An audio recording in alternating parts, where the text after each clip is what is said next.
Thanks very much for coming along. I'm the publisher of the TFWA Dailies that we thrust into your hand every morning shortly after breakfast, if you can stomach that. This afternoon, we're going to be doing a one-to-one interview with Halil, Ibrahim, Anasoy. He's the commercial director of Istanbul Airport. We obviously know Istanbul Airport. This is a airport which is on the approach now to 100 million passengers and is one of the biggest airports in the world. It's not just that figure. What's very important about Istanbul is connectivity and the amount of places you can get to. And that is the key to the success of that airport. They're currently on something like 330 destinations, and they reach a great deal of cities across Europe, for instance, not just the obvious capital cities, but behind them in the secondary cities. And that's the same in Africa and in Asia. And that's the nature of the success and the difference between that hub and other hubs that we're very familiar with, for instance, in the Middle East and elsewhere. It's the sheer connectivity. And it's about to get much greater as well, because it's soon going to be connected non-stop to Australia with the arrival of the A350-1000s with Turkish Airlines. And again, it's a strategy of the connectivity of that city and really using the best equipment to do it.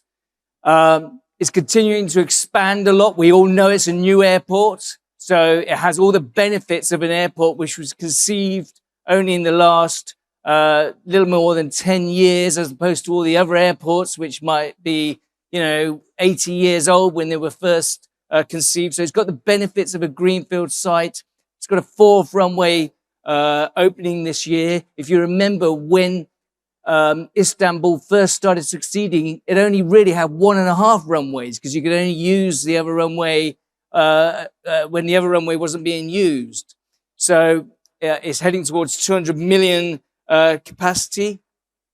Half of this throughput is connecting passengers, or just slightly less than half. But it's, again, this is very strategically important to how that airport succeeds commercially. And, of course, it's a retailer's dream.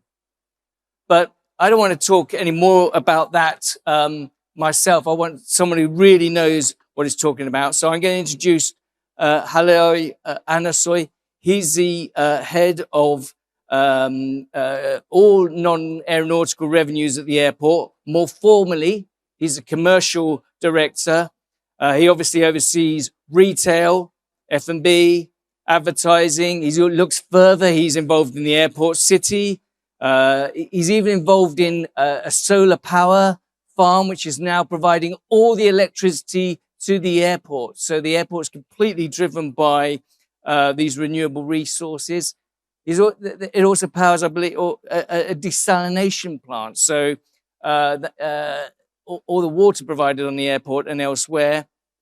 He's an expert in real estate of some 20 years standing, and he's been with the airport for the entire 8 years of its actual operation. He's also currently making himself even more intelligent by going back to university. He's at Istanbul Technical University, where he's doing an MSc in real estate development. So, before we go any further, let me bring on Halil Anasoy. Halil, come join us.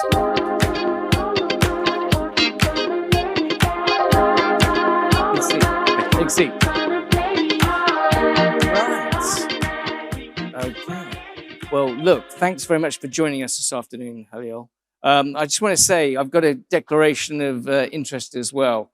I worked extensively in Istanbul, particularly during the construction of the airport. I mean, it really takes me back. About 20 years ago, at an event like this, I met the then CEO of Turkish Airlines, Temel Kotil, and he came up to me as I say, on the sideline of events like this, and he said, in Istanbul, we're going to build the greatest airport on earth. And I'd heard this a few times before. And I thought, well, okay, I'm sure it's going to be great, but I didn't know it was going to be the greatest airport on earth. And of course, it did happen. I mean, in terms of scale, it is right at the top there. And actually, if you take the success of Istanbul as well, and you have other airports there, Sabiha, Göcek, and so on. But if you take that together, you've got the best part of 100 million passengers. There's another 50 million at Sabiha. So you've got 150 million in the Istanbul catchment area as an airport system. It's quite amazing, you know. So I did a lot of work in Turkey 10 years ago. I also swam the Bosphorus in 10 years ago, and I'm going to do it again this year between Asia and Europe. So from this side to the other side. So hopefully that makes me a good young Turk as well. Yeah. Well, not so young anymore anyway. Okay. Right. So let's have a discussion anyway about things. How are you feeling at the moment? This is a good, you've got to feel good to succeed in this environment. Yeah. Okay. So are you feeling optimistic today? Yeah. Firstly, thank you, Paul. Thank you for your invitation. I am really excited to be here. And as you said at the beginning of your speech, the dream come true, but it's not over. Let me start with a couple of facts and figures related with the previous year. During the previous year, we have hosted 84 million passengers. So almost 40% of this number was the transit passenger. And today we are this year targeting to host 90 million passengers per year. We currently have 3 runaways, and originally we will be ending up with these 6 runaways. And this year we're gonna open our fourth runaway. So we keep investing, we keep growing. The aviation part of the business is still growing together with the non-aviation part. And we made several serious investments during the previous year. As you said, we have we have put alive our solar farm plant, which is 200 kilometers away from the Istanbul Airport. This is interesting. We have managed to create job opportunities at the middle of Turkey. Can you imagine that an airport in Istanbul can create a job opportunity 200 kilometers away from the destination? So it was a good story for us. And today, again, we are planning to complete our seawater desalination project. So that gonna be supplying 50% of our water usage, annual water usage. And those investments showing us that we are happy with the business, we are optimistic, we are keeping growing, and coming year with respect to the 2027, we are expecting to build the second terminal. So the answer for your question is that we are very lucky to be part of this journey, and we are keeping growing. We will be keeping being successful. On the other hand, those recent incidents happening at the Middle East, and especially related with the Dubai and the Dubai airport, affecting us, affecting negatively and both positively. Yeah. With respect to the O&D passengers, we are struggling a little bit because of the closures. But regarding the transfer side, as you mentioned, we are still keeping growing because of the closure of the Dubai, because of the closure of the other hubs in Middle East.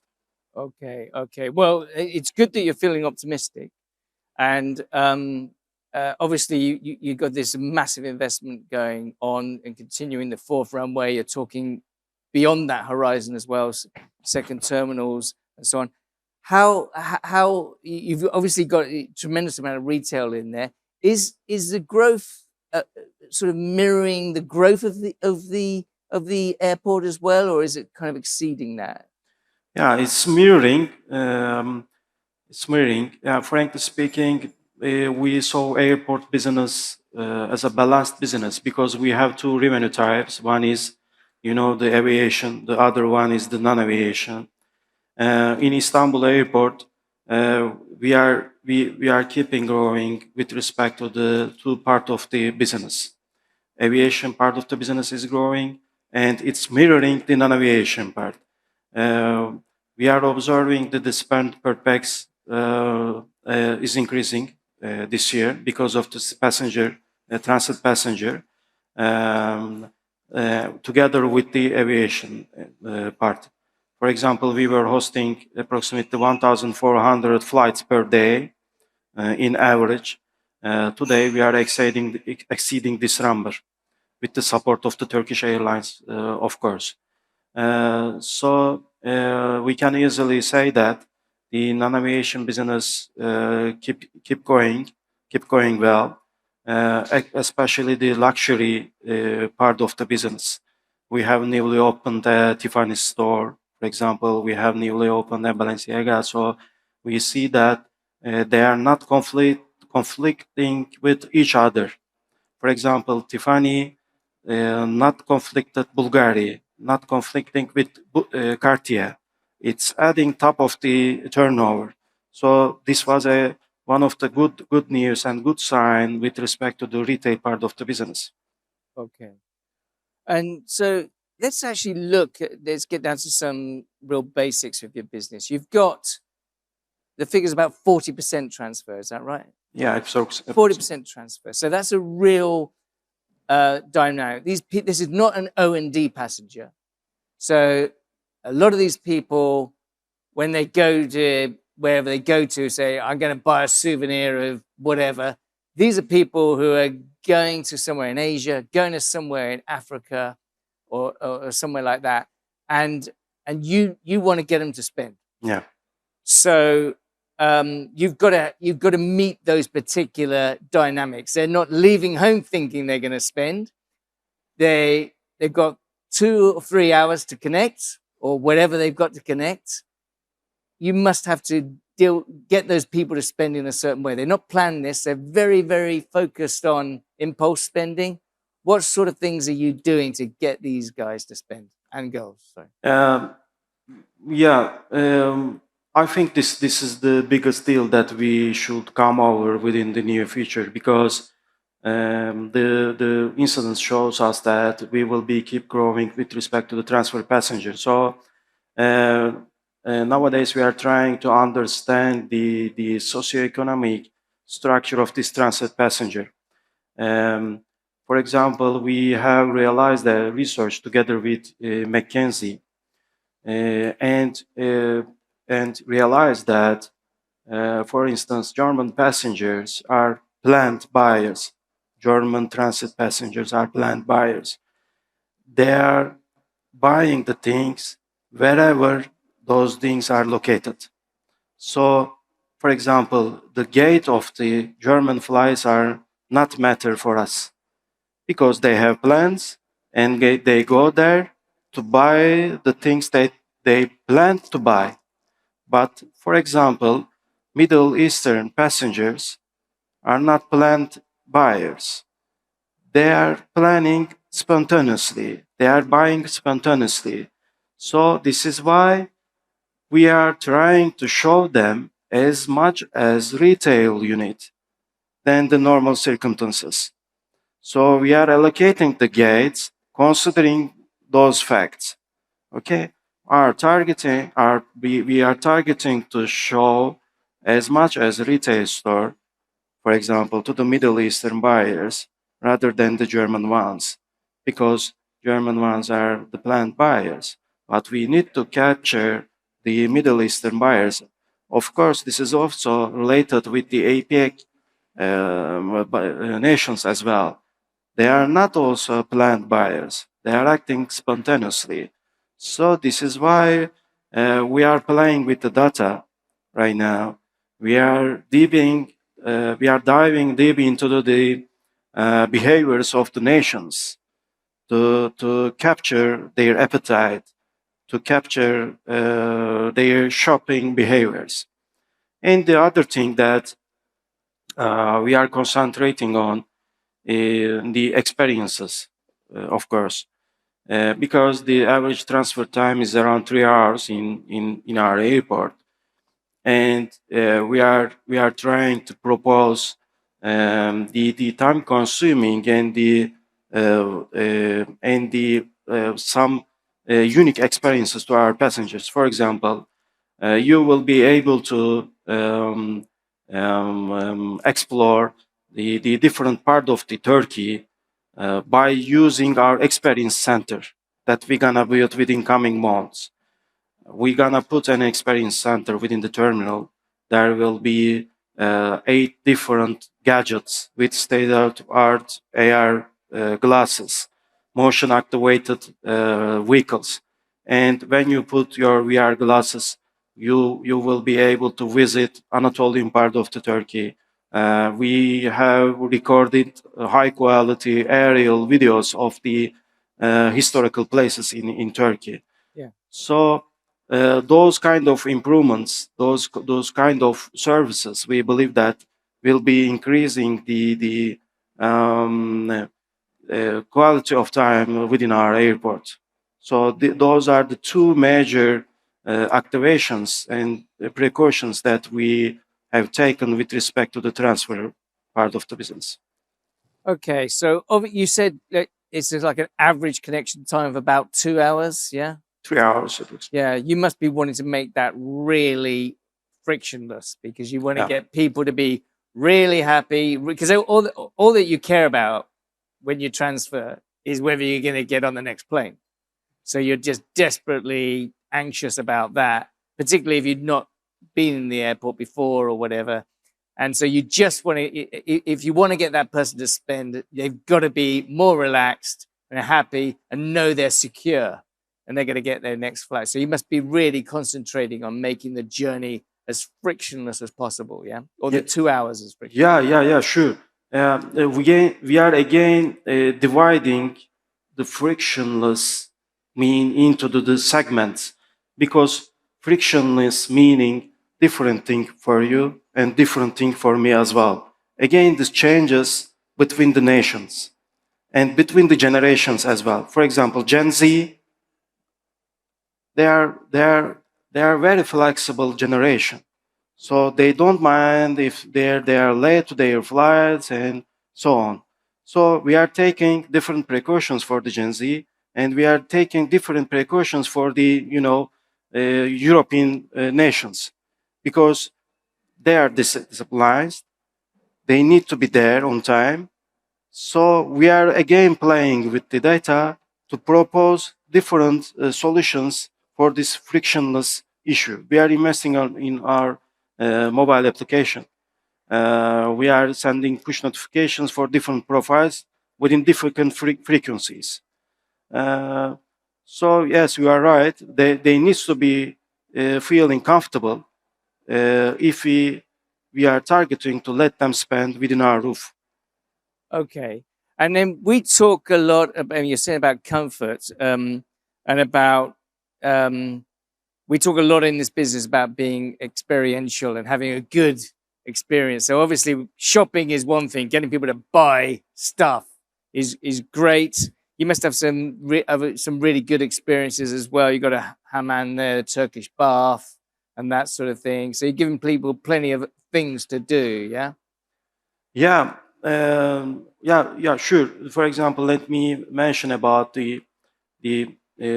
our services within the Istanbul Airport. For example, did you know that we have a museum in Istanbul Airport?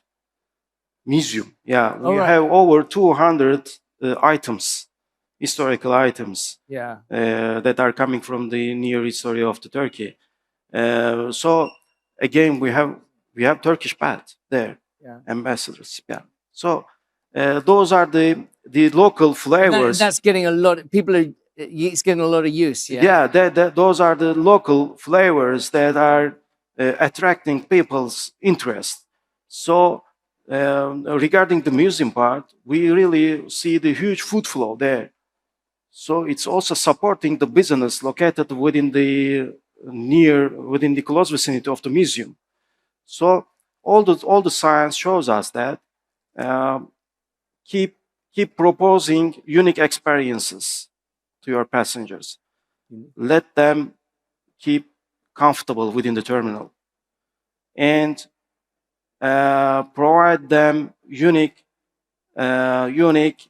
products, unique shopping opportunities, rare items.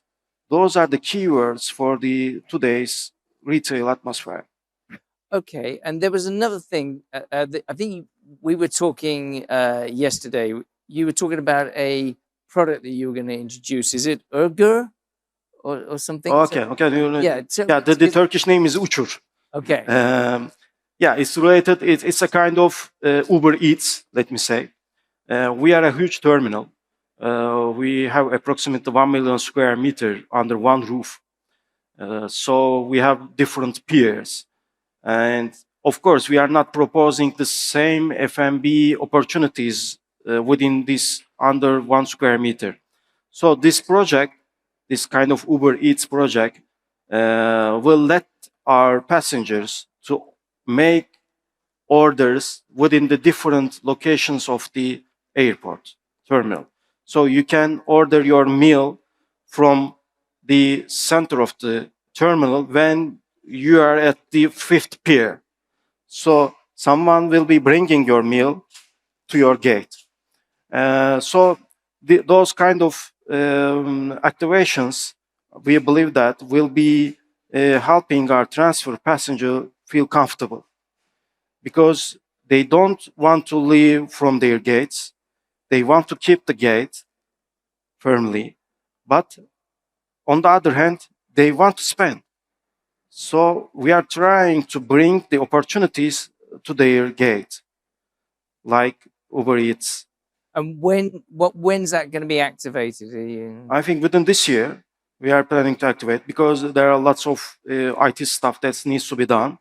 But within this year, we gonna be activating this project. So we are also looking for the sponsorships for the project. Uber can be, because can you imagine that you can plan your trip from home to gate with one application with Uber. You are taking your Uber to airport, okay? You are taking fast track with Uber again. You are taking Uber buggy. Yeah. You are getting to your gate, and you are ordering something with Uber from another location at the terminal. So this is the end-to-end passenger journey that we are targeting. So you're hoping to cooperate with Uber on it? Yeah, we are. Then what? That's will then if you've got the locator on your phone and Uber knows you're in the terminal, will Uber be telling you, "Hey, look, we've got this product, and you are standing in Istanbul, and you can get your meal delivered." So exactly. That's what I was thinking, because to get the functionality, that can be done. To get it into people's brains that they can do this is another thing, isn't it? Yeah. Particularly if they've never been to Istanbul before, they're changing planes. Yeah. But you're hoping to cooperate with Uber, and they will tell them that they can have this service. Yeah, exactly. I mean, that's really key. I mean, that's really interesting. I think that you're working with them so that you can tell people about it, because a lot of people have functionality, but nobody knows. Yeah, so Yeah, exactly. People get used to use the Uber. Everybody was using the Uber and trusting to them. So collaborating with Uber and using the Uber application to feel our passenger much more comfortable, I think the magic thing. Okay, all right. So that's great. So you get a flavor of Turkey, when you're there, because that's what I would be looking for. With respect, I wouldn't want to be eating Burger King, but I mean, I'd really want to be having something local wherever I go, including in Singapore. We're talking about flavors of Turkey. There's fantastic brands that you have that they're using the airports as we know many people in this show do. They use the airports to introduce their brands in other markets. It's a great platform. The Turkish brands should be using the airport a lot. I mean, we've got Simit Saranya. Yeah. You've got that. They have lots of branches on your airport. Ulka, you've got the Gulsha, the skincare people. I mean, are the Turkish brands doing enough, do you think, to use your airport as a springboard to this 100 million people you've got coming through? Yeah. We have a bunch of Turkish brands within the airport, but your point is right. Airport itself is a kind of natural advertising space for this kind of Turkish brands, because 90 million passenger we are talking about, and the I'm sorry, I keep rounding it up to 100 million, but 100 million, yeah, today 90 million, million. and 70% of those passengers are from the another part of the world, rather than the Turkey. So, but we need to be careful with respect to the Turkish brands. We have to be careful because the competition is really high within our roof. We have many multinational brands, so we don't want to Turkish brands be unsuccessful within our roof. We don't want to make the lots of turnovers with respect to the number of tenants. But for example, Waikiki is a success story. The Turkish brand, they have approximately 2,000 square meters within airport. They are doing amazing. Yes, we have successful brands within our roof, Turkish brands, but we have many of unsuccessful ones because of the competition in our airport. We know that our passengers, what our passengers are looking for. So we are trying to coordinate them, the local brands. We are frankly speaking them, hey, look, yes, you are trying to advertise your brand under our roof, but look, you're gonna be unsuccessful. Please be careful. This is not the space you should to be. So, but the Waikiki one, the most successful one. So they are now at the many locations in the other countries. Okay, all right. So let's talk about a few other things now. We've both got daughters. I've got a 12-year-old. She thinks I'm a dinosaur, which is probably not far wrong. You've got a 6-year-old daughter. I mean, lots of us are talking about the Gen Z, but how do you plan? How do old guys? You're not an old guy, but how do you plan for Gen Z in Istanbul? Yeah, I would ask the question back to you, Paul. So when you are getting Now I'm worried. Yeah, go on. Yeah, when you are getting back to home, so what would be the best gift for your kid? Wow, the best gift. A lot of it would be here. I mean, for my daughter, it's going to be cosmetics, which I'm going to really struggle with to get the right thing because I'm always buying the wrong thing for my wife, But it's going to be cosmetics. Although actually, I will answer your question properly, but I always think that because gifting is so important, you've got to buy a gift, right? And so you don't know the right thing to buy because you never listen to your wife, you never listen to your daughter, and then you're standing there panicking at the airport. You got to buy something, and you got to buy the right thing. So it's a tough one. But anyway, I am sure she will be looking for a cosmetic, but she didn't see before. She didn't experience it before. Yeah, definitely. So I think this is the key item for the Gen Z and for the new generation, the unique and the story. So the thing is that with the Z generation, they are looking for the emotional values, I think, more than the previous generation. So they are looking for the story of a specific product rather than the real value, real objective value of it. So this is what we are now trying to create within our roof. We are trying to create storytellers, retail units under our roof, rather than the classic, the retail activations. So on the other hand, they are very much looking for the price advantages. I am talking about the new generation. So this is another item that we believe that we need to be very careful within the near future. So this is why we are now changing our price tags with the digital ones.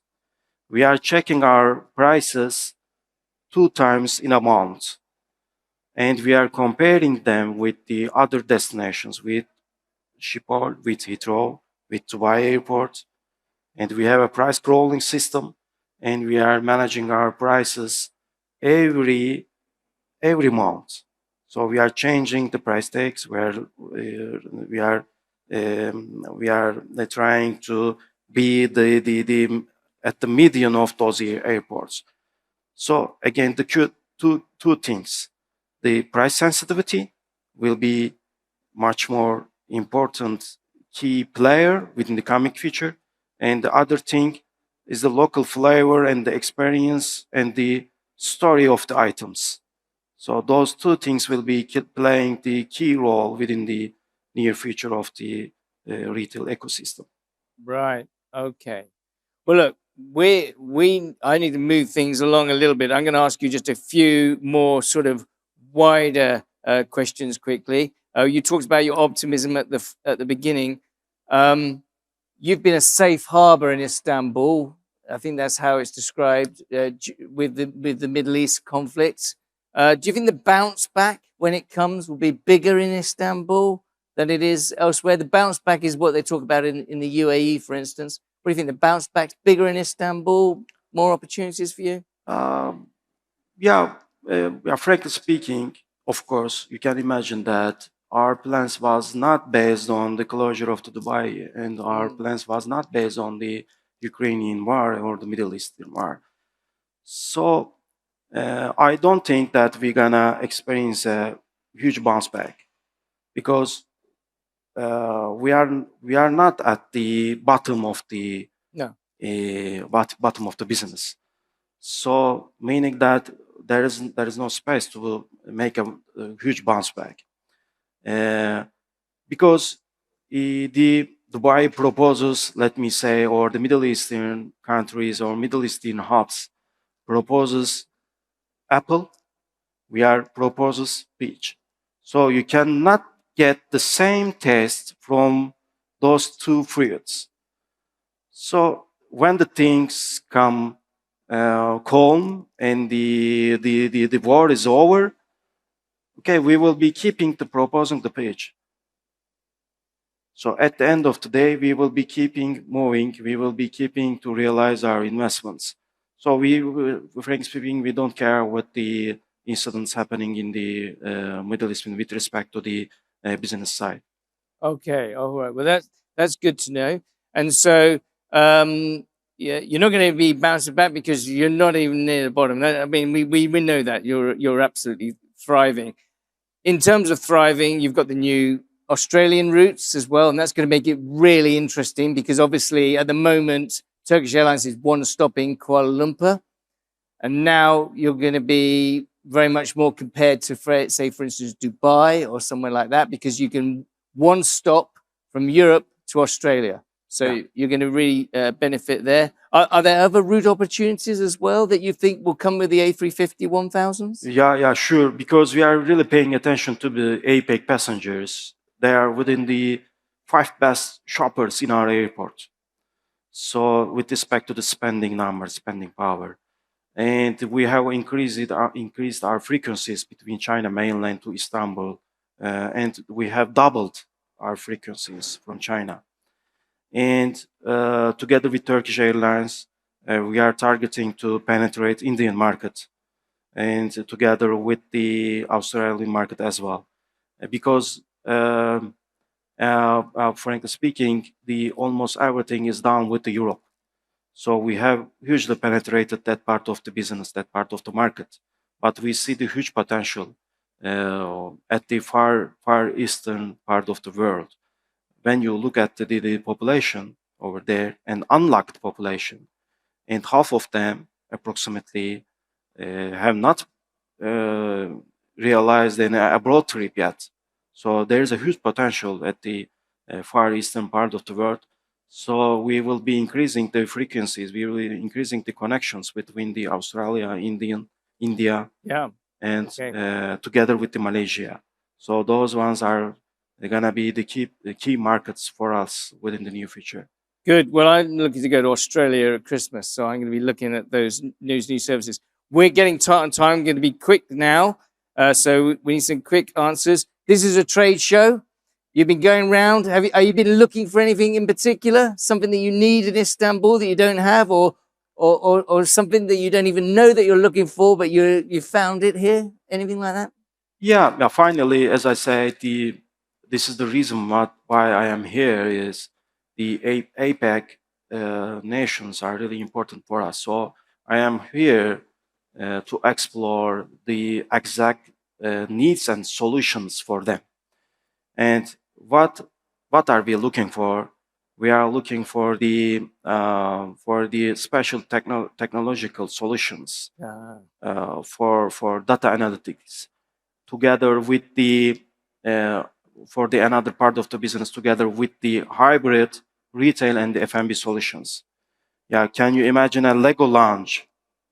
Yeah. Can you imagine an M&M lounge within Istanbul Airport? You have a lounge with an M&M concept.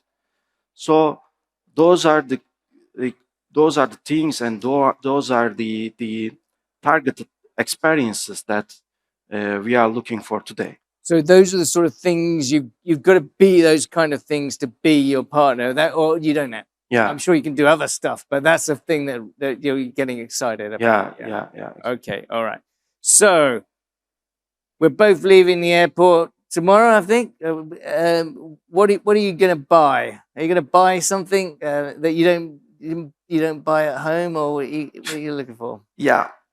Frankly speaking, I'm gonna buy the ideas of the airport rather than the goods and products, because we have almost everything within our roof, but the ideas are important. I'm very excited with the jewel, for example. I'm gonna buy the idea of the jewel in Shanghai Airport rather than buying the chocolate or the gift. So I will be bringing the ideas. I will be bringing the solutions of the airport itself to the Istanbul. Okay. Well, look, thank you very much, Halil, for those insights. It's a tremendous journey. I think we all congratulate you. We stand aghast at how well Istanbul has become so preeminent in the world, and will obviously continue to do so. Thank you very much for sharing your insights this afternoon. He's explained what you need to do to be a partner of this airport. Thank you for coming, and thank you as well. Thank you. Good afternoon, ladies and gentlemen. Thank you very much.